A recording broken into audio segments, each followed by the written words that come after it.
안녕하세요. 8월 5일 금요일 아침입니다. 말씀과 함께 새롭게 오는 소망의 아침을 시작하겠습니다. 랜디 알코는 하나님의 뜻을 배제한 도덕적 판단은 편협한 주관적 의견일 뿐이다 라고 이야기합니다.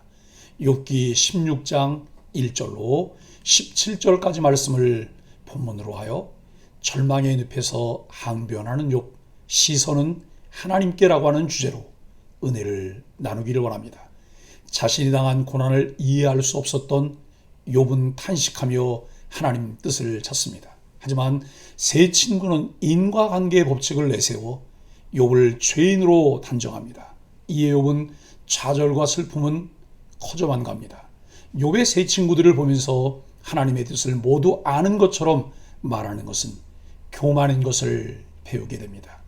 경솔히 판단하고 정죄하며 자기 생각을 강요하는 태도는 무고한 사람에게 괴로움을 더할 뿐만 아니라 공동체를 파괴합니다.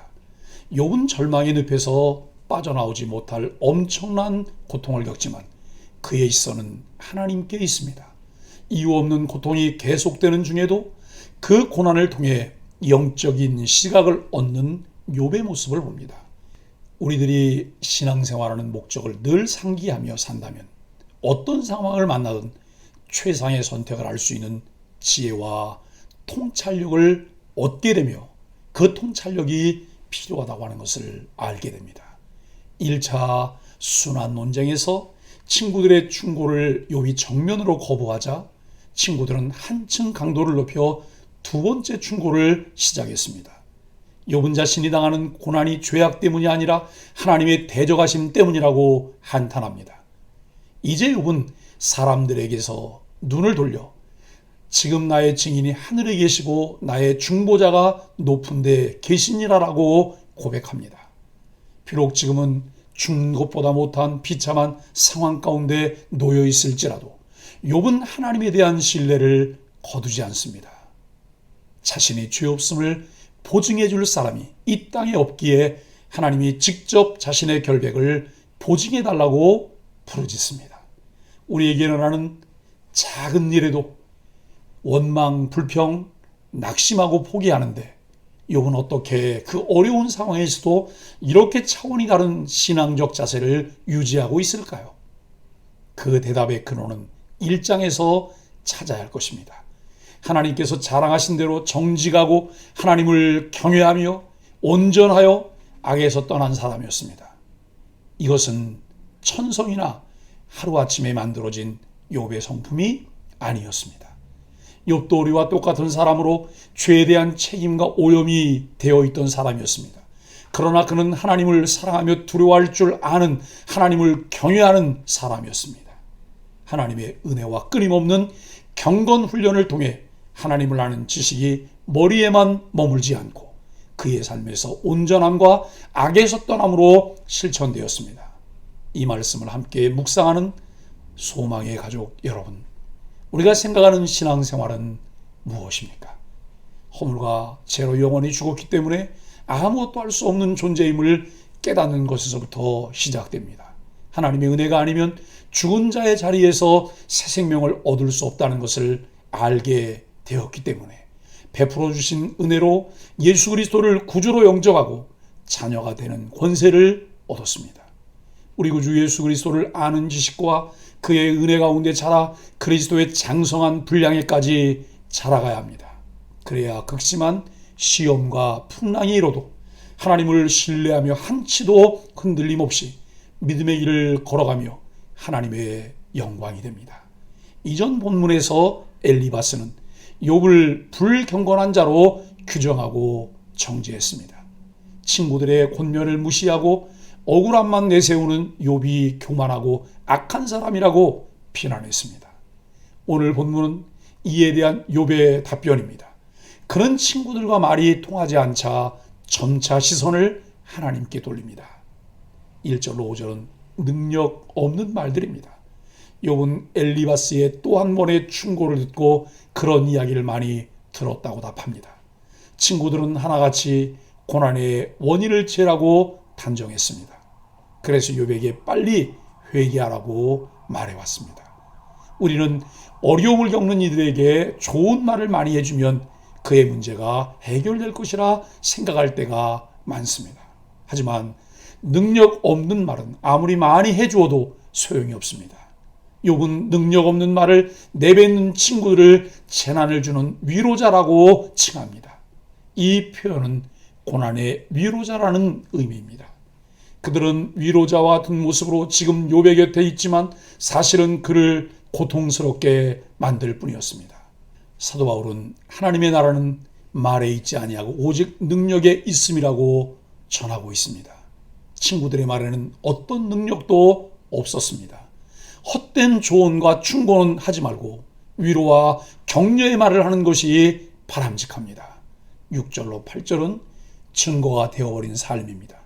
친구들에게 하소연하고 친구들의 말에 화를 내보아도 욥의 근심은 사라지지 않습니다.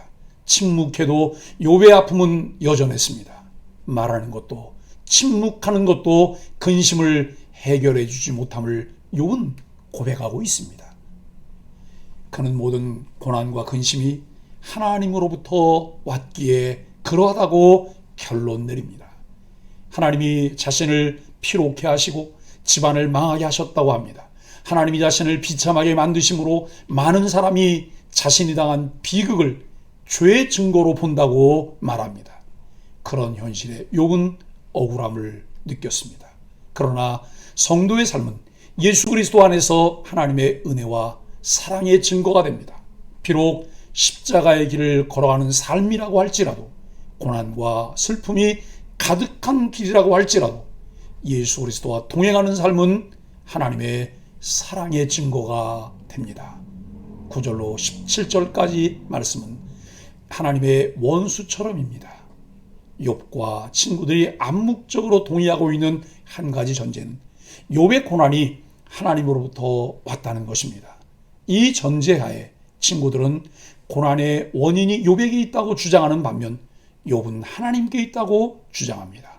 오늘 본문에서 욥은 하나님이 어떻게 자신을 대하시는지 폭로하듯 말하고 있습니다. 하나님은 그를 원수처럼 대하시며 악인들의 손에 넘기셨습니다. 하나님은 맹수가 먹잇감을 대하는 것처럼 욥을 대하시고 활쏘기의 관역으로 삼으셨습니다. 욥은 자신이 왜 이런 대우를 받아야 하는지 이해하지 못하는 상황입니다. 욥은 계속해서 하나님이 자신을 원수처럼 대하시는 현실 때문에 통곡합니다. 욥의 친구들은 하나님 편에서 욥에게 회개를 강요했지만 정작 하나님의 주권을 인정하는 사람은 욥이었습니다. 욥은 자신의 행위가 아니라 오직 하나님만이 이 모든 문제를 해결할 수 있다고 보았기 때문입니다. 사랑하는 소망의 가족 여러분, 욥은 잘못된 조언을 건네는 친구들 때문에 더 깊은 좌절감을 느꼈습니다. 이는 곧 하나님께 대한 좌절감으로 연결이 되었습니다. 우리도 이런 상황에서는 신앙의 회의를 느끼게 됩니다. 그러나 이렇게 바닥이 꺼져버리는 듯한 어려운 현실에서도 올바른 조언의 귀를 기울이고 영원한 반석이신 하나님께 계속 믿음의 닻을 내려야 합니다.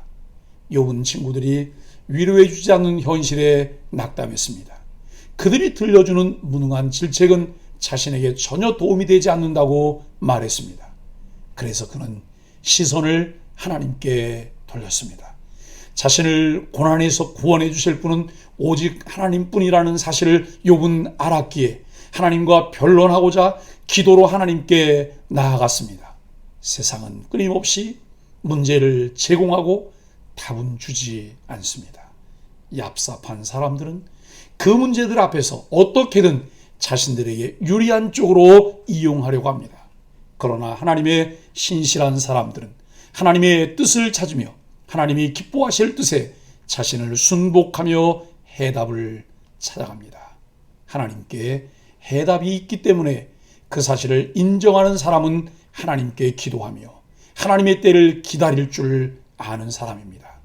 하나님께 순복하며 기다리는 자들에게 주실 하나님의 선물인 온전함을 소유하며 풍성하게 누리는 소망의 공동체가 되기를 예수 그리스도 이름으로 간절히 축복합니다. 함께 기도하겠습니다.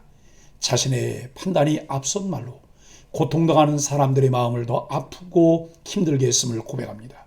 인간적 위로는 내려놓고 말씀으로 어루만지시는 하나님의 위로를 전하게 하여 주옵소서.